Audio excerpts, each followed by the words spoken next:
Hey, what's up? Welcome to DGenEd. That's degenerative education, meaning none of this is financial advice. Just me having fun looking at charts and thinking about my strategy with Bitcoin and cryptocurrencies. So, yeah, I just wanted to go over the strategy that I have as far as stacking Bitcoin and transferring that Bitcoin to cold storage for the long term. And so yeah, I just wanted to share because I thought it might be helpful for some of you guys.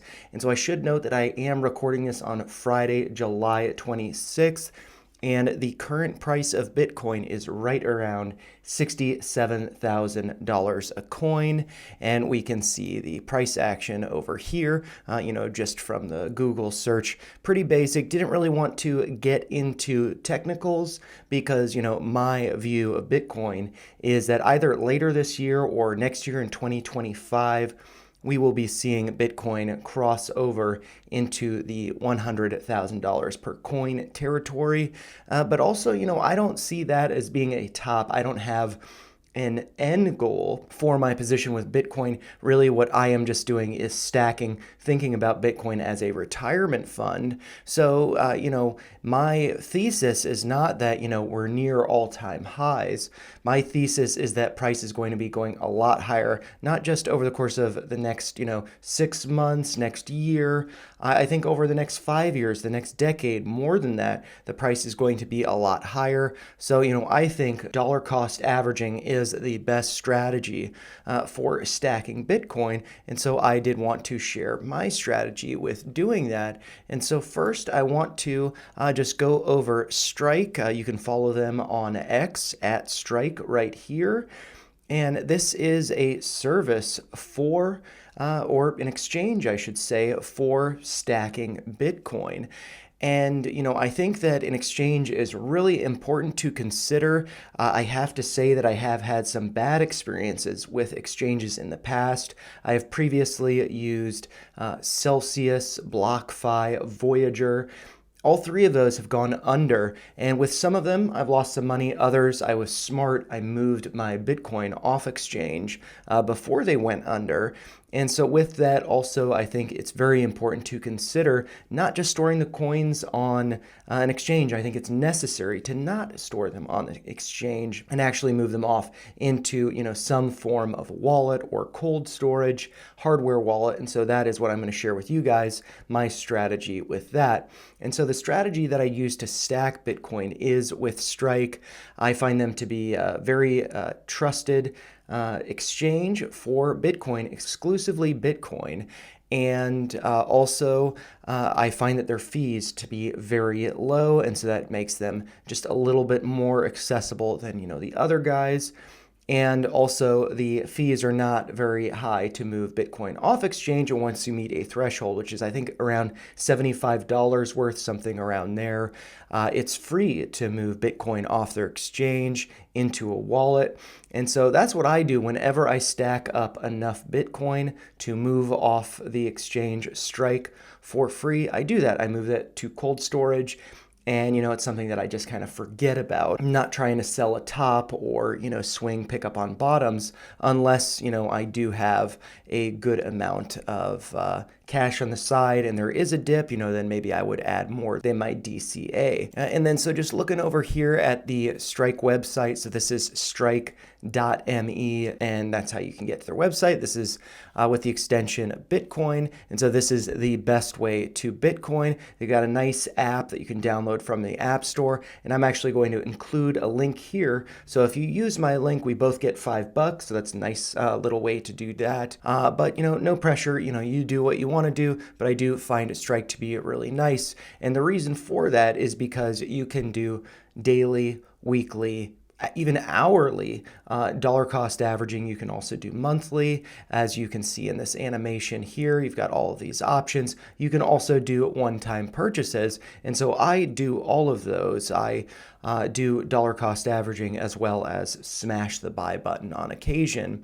And so, another thing that's really nice about Strike is that you can buy as little as 1 cent worth of Bitcoin. So, they make it really accessible to dollar cost average to accumulate Bitcoin, really, kind of no matter what your budget is. You don't have to be buying an entire Bitcoin at a time. You don't have to be buying 10% of a Bitcoin, because it's just so expensive. You can buy, in fractions of a dollar, no problem.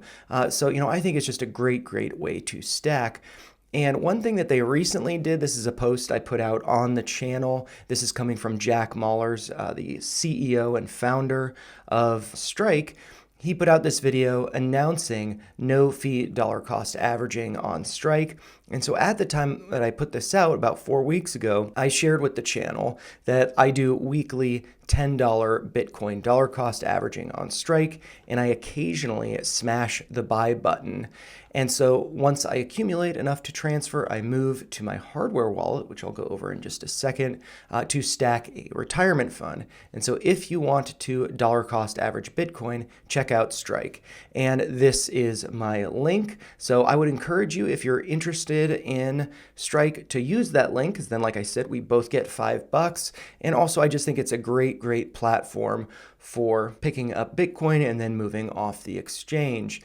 And so with the no fee dollar cost averaging, I'm going to include a link to Jack's video in the description of this one. But effectively what that is whether you're doing, I believe, daily, hourly, weekly, monthly, whatever it is, dollar cost averaging with a scheduled repeat buy, after the first week, the fee is waived. Otherwise, it's about 1%. I believe exactly 1% fee. And so every day I've adjusted my weekly $10 dollar cost averaging to be daily $3 dollar cost averaging. And that ends up being a 3-cent fee every day that I do that. But after a week goes by, that will then be, fee free. And that $3 a day will go directly to Bitcoin once I stack up enough, move it off the exchange. I think it's just a great, great platform.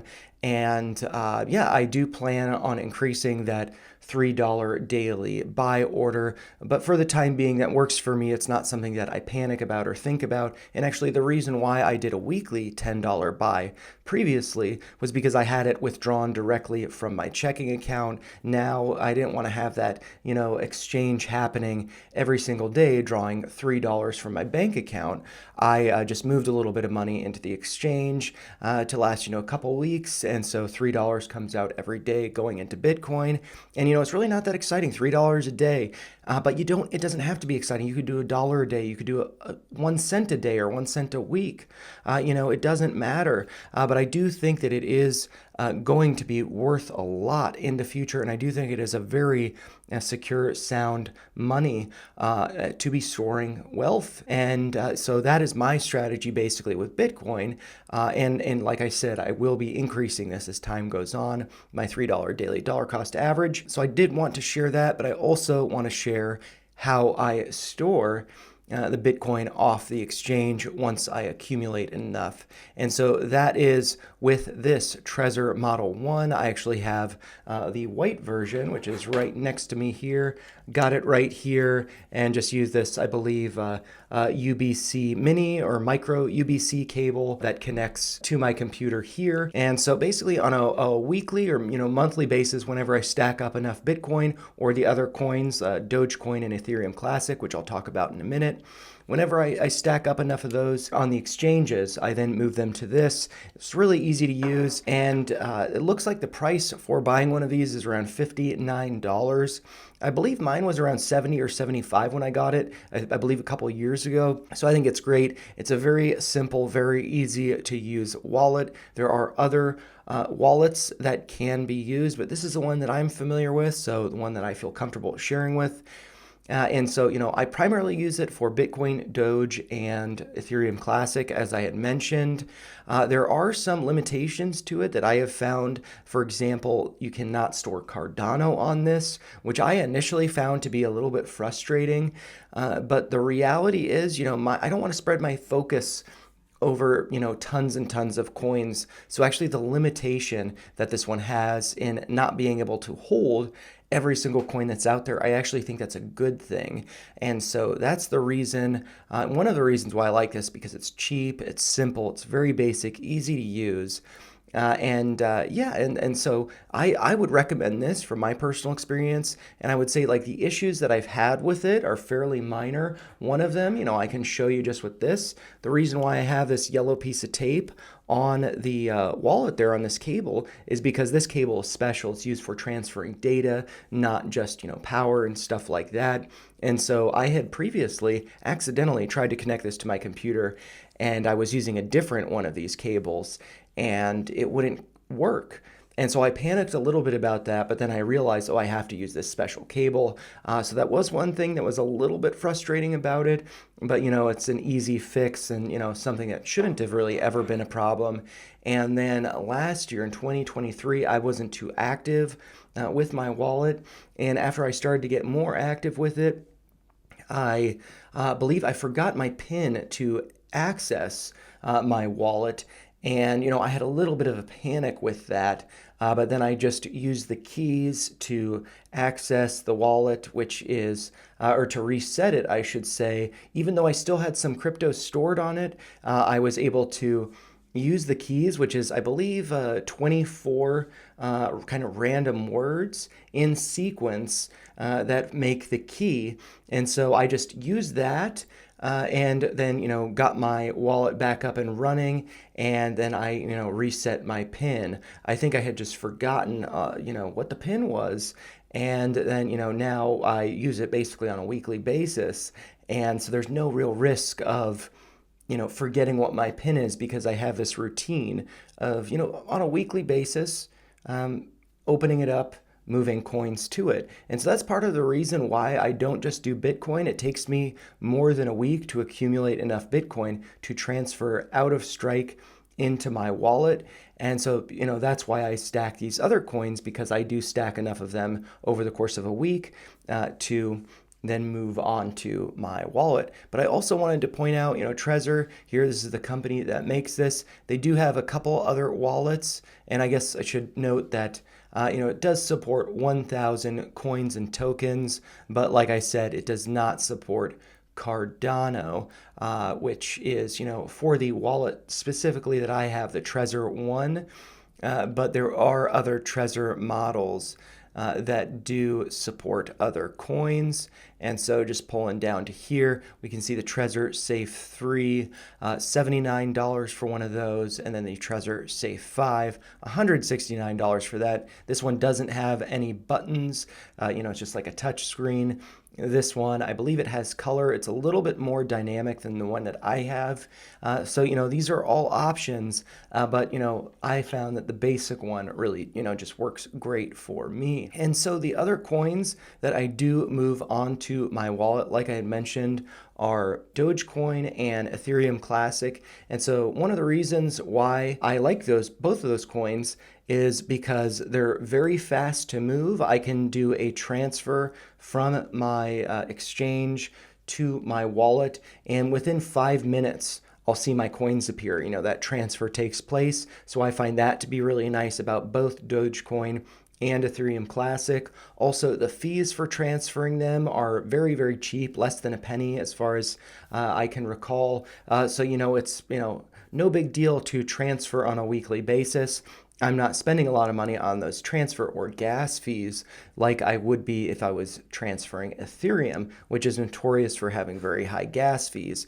So those are two reasons why I do like them.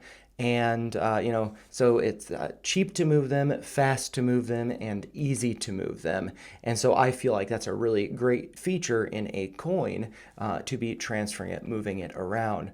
And so just looking at the Dogecoin chart, another reason why I'm interested in both of these is because if we do look back at the Bitcoin chart, we're near, the all-time highs. So if Bitcoin were to return to all-time highs, there's not much upside at this point. But looking at Dogecoin, there's a lot of upside going from 13 cents up to around 70 cents. There is a big upside move there. And I do feel like Dogecoin will eventually be hitting $1. So I feel like this is just a very clear trade. Whereas, with Bitcoin, that's to be stacking for the long term. Dogecoin is really for, just a swing trade over time. And so I do daily buys of Dogecoin just like what I do with Bitcoin, $3 a day. But then whenever Dogecoin does dip, I do about $5 limit orders. I've recently placed some at 13 cents, but it was just recently at 10 cents a coin. And I actually kind of regret not being more aggressive down there, because then that's a 10x up to $1. And so it's just a really clear cut trade. And so I really like Dogecoin a lot. It's also a really fun coin. The community around it is really nice. So yeah, I mean, I think, while it might have started as a meme, it might have started as a joke. I think that Dogecoin is great, and I think that I'll be making a lot of money with it. But in the meantime, I do move it off exchange about every week. Whenever I hit, at least 100 Dogecoin, I then, move those, I believe in increments of 10, once going past 100 coins, move them onto my wallet, and then I just kind of repeat that cycle every week or two. Do that so it keeps me familiar with my wallet, and it keeps me familiar with the transfer process of moving coins from one place to another, and it also keeps them secure in case there's an issue with the exchange. I don't have to deal with that, so that's one reason why I really like Dogecoin, as well as Ethereum Classic. Again, here looking at this, a lot of upsides to the current price, $22.61, but the all-time high was around $127. So a lot of upside to getting back to that prior high. And so my understanding of what Ethereum Classic is there was a fork in Ethereum. So it kind of diverged, and then you have Ethereum Classic this way, which kind of like was the old way, and then you have Ethereum, which is the new way. And the thing that I really like about Ethereum Classic is the gas fees are very, very cheap. This actually moves quicker than Dogecoin. Within a minute, I can see the Ethereum Classic go from the exchange to my wallet. So that's really nice, whereas Dogecoin takes about 5 minutes or so. Gas fees, very, very cheap. I believe less than a penny, or maybe right around a penny. And so, yeah, it's just a very, very easy one to move. And so I do a little bit less with this than Bitcoin and Dogecoin. I do $2 daily buys. And once I accumulate up to one coin, then I move that off the exchange into my wallet. And so, those are the three coins that I am really excited about. So Ethereum Classic for a swing up to, prior all-time highs around 127. Dogecoin for a swing up to either prior highs right around 60 or 70 cents. But I really feel like it's going to be getting up to and going past $1 a coin. So I feel like that's a really nice clear-cut trade, swinging this up to $1, and then that whatever price that would correspond with Ethereum Classic. So I think that those are two nice swing trades, and then also Bitcoin, but this one for stacking for the long term for a retirement fund. And so, I just think that these three coins are great. And so Bitcoin, like I had mentioned, I use Strike for that exchange for picking up Bitcoin. But for Dogecoin and Ethereum Classic, since they are not offered by Strike, I actually use Robinhood Crypto for picking up Dogecoin and Ethereum Classic. And so, I am a little sketched out by Robinhood. I feel like we all should be considering what happened back in 2021 around, GameStop, AMC, and the meme stocks freezing that buy button, taking it away. And so I don't like storing anything on Robinhood, but it's very cheap to pick up coins and then move them off the exchange. And, an alternative is also Coinbase. I feel like we're all probably familiar with them, but I have found that their fees are just too high. And so Robinhood fees are very, very low. And so, I am happy to stack small amounts of Dogecoin and Ethereum Classic using Robinhood, and then move them off the exchange. Like I said, when Dogecoin, I accumulate up to 100 coins, and Ethereum Classic, once I accumulate up to one coin, then I move them off the exchange and into my Trezor One wallet. And so, yeah, that is my strategy as far as stacking Bitcoin, storing Bitcoin, and also the other coins that, keep me engaged as far as more, like trading levels and moving from the exchange into the wallet on a routine basis. So I feel like it's good to not just do Bitcoin, but also have some other coins on the side for swinging, because a lot of money can be made, and that money is not made until it's realized. But with Bitcoin, I think it's just something that's really, really good to be holding for the long term, and to not be having sell levels, and to really kind of just disregard what's going on with the chart. Because right now, at 67,000 a coin, like I said, I think it might even be double this, in a year. And I think that that may be the new floor. So, I think that there's just so much upside with Bitcoin, so much security, and, like these other ones, like Dogecoin, so much fun. But, those are just my thoughts. If you found them helpful, make sure you like the video, share your thoughts in the comments down below, and subscribe to the channel for more videos like this. Thanks a lot for watching.